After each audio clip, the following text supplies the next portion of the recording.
আসসালামু আলাইকুম, welcome back to my channel. আশা করছি সবাই ভালো আছেন। আমরাও আল্লাহর অশেষ রহমতে ভালো আছি। আজ আপনাদের সাথে শেয়ার করতে যাচ্ছি খুবই মজাদার কর্ন ডগ। এটা কিন্তু আমার খুবই পছন্দের। আপনারা চাইলে কিন্তু এটা বাচ্চাদেরকে টিফিনেও করে দিতে পারেন। আর এই নাস্তাটি রেডি করতে যা যা লাগছে সেটা আপনাদের সাথে শেয়ার করছি। এখানে 1 কাপের মতো কুসুম গরম পানি নিয়েছি, 1 চামচের মতো ইস্ট দিয়েছি, পরিমাণ মতো লবণ দিয়েছি, এখানে 2 চামচের মতো রান্নার রেগুলার তেল দিয়েছি, এখানে একটা ডিম দিয়েছি, 2 চামচের মতো হচ্ছে পাউডার মিল্ক দিয়েছি। এখন কাঁটা চামচ দিয়ে সবগুলো ইনগ্রেডিয়েন্টস আমি হচ্ছে মিক্স করে নিচ্ছি। আর 10 মিনিটের জন্য আমি হচ্ছে এখানে রেস্ট রেখে দেব যাতে ইস্টটা অ্যাক্টিভ হতে পারে। আমি 10 মিনিট পরে ফিরে আসছি। তো দেখতেই পাচ্ছেন আমার কিন্তু ইস্টটা অ্যাক্টিভ হয়ে গিয়েছে। আমি এখন হচ্ছে একটু নেড়ে দিয়েছি। এখন হচ্ছে ময়দাটা এখানে অ্যাড করে দিচ্ছি। এখানে 1 কাপ পানির মধ্যে আমি হাফ কাপের একটু বেশি হচ্ছে আমি ময়দাটা এখানে অ্যাড করেছি। এটা কিন্তু খুব শক্ত একটি ডো তৈরি করা যাবে না, এটা একটা স্টিকি একদম লিকুইড টাইপের একটা ডো তৈরি করতে হবে। আর আপনারা দেখতে পাচ্ছেন ময়দাটা কিন্তু একদমই হচ্ছে ডিরেক্ট একদম বেশি করে দিয়ে দেওয়া যাবে না। আপনারা অল্প অল্প করে হচ্ছে অ্যাড করবেন আর কাঁটা চামচ দিয়ে সুন্দর করে হচ্ছে মিক্স করতে থাকবেন। যখন আপনারা দেখতে পারবেন যে খুব স্মুথ একটা হচ্ছে স্টিকি ডো তৈরি হয়ে গিয়েছে, তখনই কিন্তু আপনারা বুঝতে হবে যে আমাদের পারফেক্ট একটা কর্ন ডগের জন্য সুন্দর একটি ডো রেডি হয়ে গিয়েছে। তো দেখতেই পাচ্ছেন খুব সুন্দর একটি ডো কিন্তু আমরা বানিয়ে নিয়েছি। এখন এটা একটা রেস্টে রেখে দেব আমরা প্রায় আধা ঘন্টার মতো। তো এরপরে হচ্ছে আমরা বাকি কাজটা করে নিচ্ছি। এখানে হচ্ছে কর্ন ডগের মেইন যে ইনগ্রেডিয়েন্ট সেটা হচ্ছে সসেস আর চিজ। তো সেটাও হচ্ছে আমরা সাইজ মতন কেটে নিয়েছি। চিজটা একদমই যে সাইজের হচ্ছে সসেস থাকবে সেই সাইজেরই কিন্তু আপনারা হচ্ছে চিজটা কেটে নেবেন। তাহলে দেখা যাবে যে আপনারা যখন এখানে চিকেনের যে উপরের যে পার্টটা দিবেন তখন দেখা যাবে আঁকা বাঁকা হবে না এবং খুবই সুন্দরভাবে কিন্তু একই শেপের হবে। তো আপনারা দেখতেই পাচ্ছেন এখানে কিন্তু আমি শাসলিকের কাঠি আপনারা ইউজ করতে পারেন। আমার যেটা বাসায় ছিল না তাই আমি হচ্ছে গ্রিল করার যে কাঠিগুলো থাকে সেটা দিয়ে কিন্তু আমি আজকে কর্ন ডগ বানিয়ে নিয়েছি।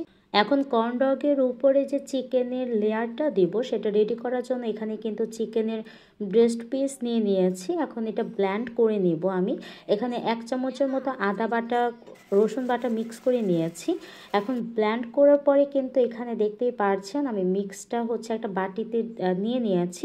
এখন এটার মধ্যে আমি যে যে ইনগ্রেডিয়েন্টসগুলো লাগবে সেগুলো কিন্তু সবগুলো দিয়ে দিয়েছি। এখানে অল্প একটু লবণ, চিলি ফ্লেক্স, গোলমরিচের গুঁড়া, এখানে অরিগানো দিয়ে দেওয়া হয়েছে, একটু জিরা গুঁড়া, একটু ধনিয়া গুঁড়া দিয়েছি। এরপর এখানে আমি ওয়েস্টার সস দিয়েছি, টমেটো সস দিয়েছি, সয়া সস দিয়েছি 1 চামচের মতো। এখন প্রত্যেকটা ইনগ্রেডিয়েন্ট কিন্তু আমি সুন্দর করে চিকেনগুলোর সাথে মিক্স করে নিব। আর এরপরে কিন্তু আমি অরেঞ্জ ক্রাব দিয়ে দিচ্ছি। এখানে আপনারা অবশ্যই কিন্তু এটা ইউজ করবেন। এটা ইউজ করলে দেখা যাবে যে খুবই মজা হয় এবং চিকেনের যে পুরটা এটা কিন্তু আরেকটু হার্ড হয়, তো এটা অবশ্যই দেওয়ার ট্রাই করবেন। তো আমার পুরটা হচ্ছে রেডি হয়ে গিয়েছে।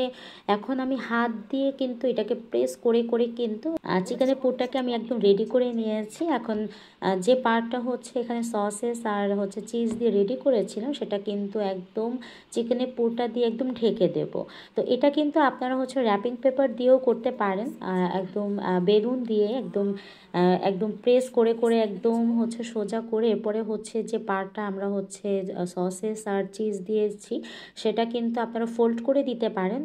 তাতে দেখা যাবে যে খুবই স্মুথ হবে টেক্সচারটা। যেহেতু আমার কাছে বাসায় র্যাপিং পেপার ছিল না তাই আমি হাত দিয়ে ট্রাই করেছি, বাট আমারটা আলহামদুলিল্লাহ ভালোই হয়েছে। আর ততক্ষণে কিন্তু দেখতেই পাচ্ছেন আধা ঘন্টা পরে আমার যে ময়দা দিয়ে ডোটা তৈরি করেছিলাম সেটা কিন্তু একদম পারফেক্টভাবে হয়ে গিয়েছে। আমরা হচ্ছে এটা গ্লাসে এখানে ঢেলে নিচ্ছি। গ্লাসে ঢালার একটাই কারণ হচ্ছে যে এখানে কর্ন ডগটা আমি যখন ভেতরে ঢুকি আমার প্রত্যেকটা পার্টে কিন্তু হচ্ছে আমার এখানে যে ময়দা দিয়ে ডোটা আমি তৈরি করেছি সেটা কিন্তু ভালোভাবে লেগে যাবে। তো সুন্দর করে হয়ে যাওয়ার পরে কিন্তু দেখতেই পারছেন আমি কিন্তু এখানে অরেঞ্জ কার্ভ উপরে দিয়ে দিচ্ছি আর দেখতে কতটা সুন্দর লাগছে, তাই না? এভাবে কিন্তু আপনারা খুব চটজলদি কিন্তু এভাবে বেশি করে বানিয়ে আপনারা কিন্তু ফ্রিজিং করেও খুব বেশি দিন রেখে বাচ্চাদেরকে টিফিনে করে দিতে পারেন বা বিকালে কিন্তু নাস্তাতে রেডি করে কিন্তু চটজলদি এই নাস্তাটি খেয়ে ফেলতে পারেন। এটা কিন্তু এতটা মজা হয়, মানে আপনারা যখনই হচ্ছে বাচ্চাদেরকে টিফিন এটা দিবেন, আপনারা 100% শিওর থাকেন যে এই টিফিন আর ব্যাক আসার নয়, একদমই শেষ হয়ে যাবে এবং বাচ্চারা কিন্তু চেটে পুটে খাবে। আমার বাচ্চারা তো খুব বেশি মজা করে খায় এই নাস্তাটি। আর আপনারা অবশ্যই হচ্ছে ভালো মানের চিজ আনার ট্রাই করবেন। আমি এখানে মজরেলা চিজ ইউজ করেছি, আপনারা যে কোনো ভালো সুপার শপে কিন্তু মজরেলা চিজ পেয়ে যাবেন। আর এইভাবে যদি আপনারা বানিয়ে ফ্রিজিং করে হচ্ছে ডিপ ফ্রিজে রেখে আপনারা যখনই হচ্ছে বিকালবেলা খুব আধা ঘন্টা আগে কিন্তু নামিয়ে এইভাবে ভেজে কিন্তু বাচ্চাদের টিফিনে বিকালে নাস্তাতে কিন্তু সার্ভ করতে পারেন। তো দেখতেই পারছেন আমার সবগুলো কর্নডগ হচ্ছে বানানো হয়ে গিয়েছে। আমি হচ্ছে তেলটা ভালো করে হচ্ছে গরম হওয়ার পরে কিন্তু আমি মিডিয়াম টু লোতে দিয়ে আমি সবগুলো হচ্ছে কর্নডগ ভেজে নিয়েছি। আপনারা একটু খেয়াল করলে বুঝতে পারবেন আমি কিন্তু এখানে একটু সময় নিয়ে হচ্ছে মানে ভাজতে হচ্ছে আমার, যেহেতু এখানে হচ্ছে ভেতরে চিকেনের পুর আছে, সসেস আছে, চিজ আছে, তাই অবশ্যই একটু সময় নিয়ে কিন্তু এরকম কাঙ্ক্ষিত কালারটা আনতে হবে। তো দেখতে কতটা সুন্দর লাগছে তাই না? তো আমি উপরে হচ্ছে গরম গরম তেলটা হচ্ছে উপরে দিয়ে দিচ্ছি যাতে ভালো করে হচ্ছে ভেতরে কুক হয়ে যায়। আর আমার প্রত্যেকটা কালার যখন এরকম মেরুন টাইপের হচ্ছে হয়ে যাবে, আর আপনারা কিন্তু দেখতেই পারছেন চিজটা কিন্তু খুব সুন্দর করে গলে এসেছে।